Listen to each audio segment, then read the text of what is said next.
Na última semana, um pai gravou o encontro da filha com um professor em uma praça do bairro São Vicente, aqui em Itajaí. Ele gravou isso com o celular.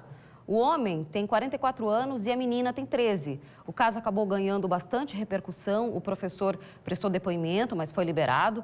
O delegado, na ocasião, considerou ali que o beijo entre os dois foi consentido. Mesmo assim, o homem foi afastado da escola onde ele trabalhava. E hoje, para a gente debater esse tema que é tão delicado, a gente vai conversar com a psicóloga escolar Tabata Café e com o delegado regional de polícia de Itajaí, Ângelo Fragelli. Boa tarde, sejam bem-vindos. Tudo bem? Antes da gente começar a entrar na discussão mais sobre a questão psicológica, eu quero fazer um questionamento para o delegado, que uma das coisas que a gente acabou pesquisando e encontrando essas informações durante a reportagem foi de que com 13 anos é considerado um caso como esse crime e tem a nomenclatura de estupro de vulnerável. Exato. É isso, delegado? Isso. Na realidade, é um crime tipificado no Código Penal, né? Qualquer ato libidinoso com uma pessoa menor de 14 anos ou conjunção carnal, que é uma relação sexual efetivamente com uma pessoa menor de 14 anos, mas não só a relação sexual, ela configura o crime de estupro de vulnerável. É um crime grave previsto no Código Penal. No caso, quando se fala, né, em consentimento, quando é com uma criança, uma adolescente, pré-adolescente de 13 anos, esse termo não vai ter interferência nenhuma. A nossa legislação, inclusive, ela é taxativa. Independentemente de consentimento ou não, há crime da mesma forma, tá? Menos de 14 anos é como se a legislação proibisse uma pessoa menor de 14 anos de ter qualquer tipo de relação sexual ou de promover qualquer outro ato de conotação sexual. Ela é proibida, digamos assim, de realmente de ali no caso, a gente não sabe, né, o que houve, em qual nível o relacionamento tinha se estabelecido. Sabíamos apenas, até através do próprio boletim de ocorrências, que não era o primeiro encontro dos dois, né, que certamente a menina já estava apaixonada ou nutrindo algum tipo de sentimento por ele, né? O que me leva a perguntar, Tabata, sobre a questão da vulnerabilidade do adolescente, do pré-adolescente, da criança, né? Que leva com que aconteça uma situação como essa. Então, como o delegado informou, o nome da lei é estupro de vulnerável, justamente porque até 14 anos se considera a vulnerabilidade emocional, né? E a lei, ela foi constituída justamente por uma equipe de profissionais que envolve também psicólogos, psiquiatras e juristas, entendendo que até 14 anos essa criança, esse menor não tem condições de se defender. Então, o próprio Estado, o Ministério Público, ele está ali em defesa dessa criança. Então, mesmo que exista o tal do consentimento, ou que uma criança se prostitua, ou que um pai resolva prostituir um filho de 12 ou 13 anos, e aí existe o consentimento, e existe até uma troca financeira, ainda assim, aquela pessoa, o abusador, vai ser condenado por estar ali. Então, o professor sabia que a aluna tinha menos de 14 anos e não devia realizar esse ato.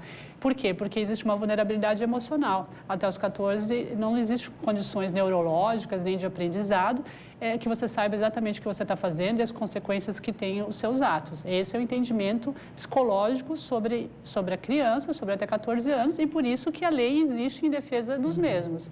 Pois é, justamente sobre esse detalhe de a criança ou o adolescente não ter condições de decidir sobre os próprios atos. Na ocasião em que nós exibimos a reportagem no Balanço Geral, recebemos muitas mensagens das pessoas dizendo: mas a menina consentiu o beijo, mas ela quis. Ou então, quando acontece... A gente não mostrou a imagem da menina, é claro, mas quando uma menina novinha, de 12, 13 anos, já tem corpo desenvolvido, as pessoas tendem a fazer esse julgamento e achar que a menina está em condições de fazer aquela escolha. Só que esse processo vai muito além da maturidade física, né, Tabata? Exatamente. E as pessoas estão perdendo muito tempo analisando ou avaliando uma questão que é fato, que está na lei e que não importa questões menores do tipo essa menina ter se assanhado, ou essa menina ter feito isso ou aquilo. O grande ponto, se me permite, o grande ponto é quando que esse consentimento é válido? Com 9 anos é válido? Com 8 anos é válido? Quando a lei foi construída, como muito bem disse a doutora, ela levou tudo isso em consideração e chegou-se ao ponto de se afirmar de que essa pessoa está com a maturidade suficiente para entender a sexualidade somente a partir dos 14 anos. Esse foi um marco, digamos assim, que não é um marco simplesmente legal, é um marco baseado em estudos psicológicos. Então, a partir dos 14 anos, essa pessoa já teria maturidade suficiente para ter relações sexuais. Tanto é que há um mito, né? Há um mito de que as pessoas acham que é crime manter relação sexual com uma pessoa maior de 14 anos. E não é. Né? A partir dos 14 anos, desde que seja consentidamente, não há crime. Só é crime em uma hipótese, se essa pessoa é vítima de prostituição ou exploração sexual. Então, aquele sujeito que se aproveita de uma prostituta com 17 anos de idade, ele pratica crime. Agora, se é uma relação sexual consentida com uma pessoa maior de 14 anos, não há crime. Então, esse é um marco. 14 anos para cima, já está a legislação não coíbe a relação sexual. Considera 14 anos para baixo, há essa proibição. O Ângelo, e a questão do professor, né, do homem que foi pego lá com a menina, o que pode acontecer com ele a partir de agora? Na realidade, 2 crimes serão investigados. O primeiro crime a ser investigado é, de fato, o crime de estupro de vulnerável, porque não olvidamos que, além daquele encontro, pode ter havido outros encontros, inclusive com relações sexuais, o que configuraria de plano o crime de estupro de vulnerável, um crime grave. E também há um crime previsto no Estatuto da Criança e do Adolescente, que é quando há um estímulo para que uma criança ou uma adolescente fique fornecendo fotos sensuais. Há um crime específico para isso. Se eu alicio uma menor que fique me encaminhando mensagens de natureza sexual, isso também é crime. Então, são esses 2 pontos que serão... No caso ali, uma das coisas que também tinha sido dita, até no próprio boletim de ocorrência, é que ele mandava fotos para a menina e que a menina mandava fotos para ele. Então, nesse isso caso... é crime previsto no Estatuto da Criança e do Adolescente. Também é um outro crime específico de natureza sexual. Ô, Tabata, em ambiente escolar, né... Como que funciona? Como que os pais... Porque ali, nesse caso, o que me intriga é o seguinte, como que o pai poderia ter se dado conta de que isso estava acontecendo, já que isso acontecia na escola? Nesse caso aí específico, ele acabou desconfiando, porque o professor chegou aí à casa da menina para dizer que, né, era férias, precisava de um celular, alguma coisa nesse sentido, e o pai desconfiou e então foi atrás da menina para ver se de fato ela estava encontrando com as amigas. Mas, de modo geral, esse tipo de situação, né, como que os pais podem perceber? Eu diria, com tudo que eu acompanho há 21 anos atendendo essa faixa etária e todas as outras faixas etárias, que não tem realmente como a gente ler sinais, porque os jovens escondem bastante e não vão sair por aí relatando o que eles estão fazendo ou o que estão pensando. Esse pai, ele teve uma disponibilidade, ele teve um insight, ele percebeu, o professor acabou dando bandeira demais, né? Eu diria que, como uma premissa básica, acho que você deveria sempre desconfiar. Você deveria estar sempre pensando que pode estar acontecendo alguma coisa, infelizmente, porque os estímulos são muito variáveis hoje em dia, né? O celular, por exemplo, o pai e a mãe devem fazer uma vistoria no celular ou não? Até uma certa idade devem sim, deve fazer uma incerta sobre o local que a pessoa vai, que a criança vai, que você deixa numa festinha, chegar antes da hora, falar com os pais. Então, você deve estar sempre checando as coisas sim, você deve acreditar que alguma coisa está errada até que se prove o contrário. Tem que ser assim em relação ao adolescente, porque, veja bem, essa adolescente estava envolvida com o maior. Então, assim, por mais que você faça a sua parte, ainda tem as pessoas de fora fazendo a parte errada.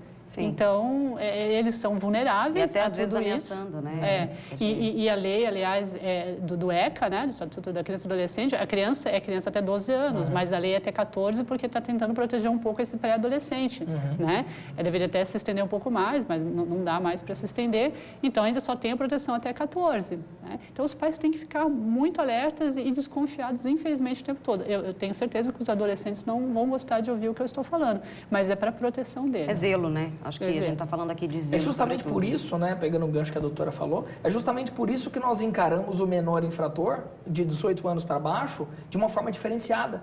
Porque mesmo com 18 anos, nós entendemos que ele não tem essa maturidade suficiente ainda para entender com perfeição ou com uma autoridade suficiente tudo aquilo que ele está fazendo. Não é aquela história de, tirou e matou, ele vai falar que ele não sabe. A questão não é essa, não é que não sabe o que está fazendo. A questão é que ele não tem a maturidade suficiente ainda devida para entender aquilo que ele está fazendo. Se não tem com 18, imagina com 14, né, doutora? Sim, com 13. Então, essa proteção em nível sexual se dá a partir dos 14. Mas perceba que a nossa própria legislação considera até 18 anos uma uma imaturidade. E é tão triste desse ponto ouvir. de vista, a gente não tem o hábito de olhar, né? Exatamente. Na verdade, E é a gente- triste ouvir os comentários que, no fim, acaba gerando bullying e vai causar danos psicológicos a essa menina e essa família. É verdade. Condenando o ato dela, tipo, ela também está errada. Não tem que considerar que também ela está errada mesmo, porque ela está numa fase de cometer erros e de acontecer um aprendizado, né? O maior aí, ainda com 44 anos, é que não poderia estar errando mais. Sim, que é quem deveria zelar, né, pela criança, pelo adolescente, enfim. Pelo menos é o que a gente espera da maioria das pessoas, nem sempre isso acontece. Quero agradecer a presença de vocês. Obrigada, Ângelo. Obrigada, Tabata, pela nossa conversa. Acho que serve de alerta, né? E sempre para que os pais, os familiares estejam atentos. E na escola também, é claro, né? E porque as crianças e adolescentes muitas vezes não têm essa condição de fazer essa observação. Então, acho que esse é o recado de hoje.